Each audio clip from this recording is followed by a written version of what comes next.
Well, as you probably know, over the last 36 to 40 months, the firm has been watching these new stablecoin vaults that combine several different yield tiers into one tradable product. This has been enormously profitable, as I imagine you noticed. I have. Well, the firm is currently seeing a considerable amount of this flow every day now. Now, the problem, which is, I guess, why we are here tonight, is that when that October 10th liquidation hit, those protocols needed almost a month to balance their books correctly, thereby posing a challenge from a risk management standpoint. And that challenge is? Well, we have to hold those assets sitting underwater longer than we might ideally like to. Yes. But the key factor here is these are essentially just leveraged stablecoin positions, while Convex controls 50% of Curve's entire voting power. So that has allowed them to keep offering what looks like a risk-free yield without raising any red flags. Now, thank you, Mr. Sit down. What I'm guessing your report here says, and give me some rope here.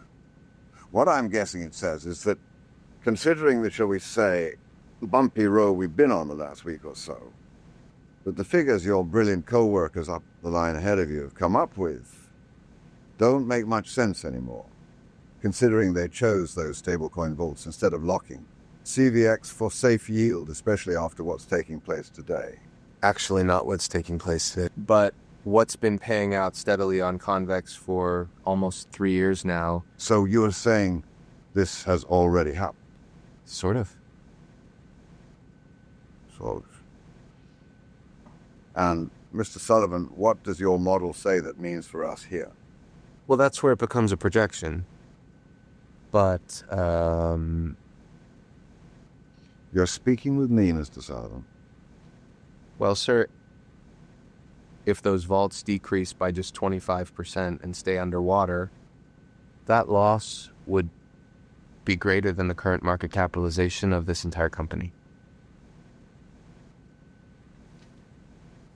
So, what you're telling me is that the music is about to stop, and we're going to be left holding the biggest bag of odorous excrement ever assembled in the history of capitalism.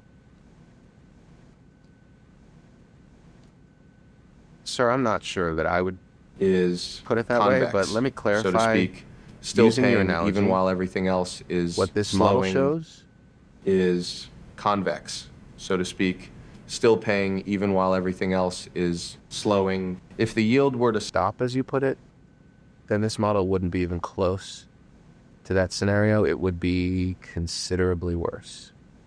Unless we buy CVX, or at least a llama farm.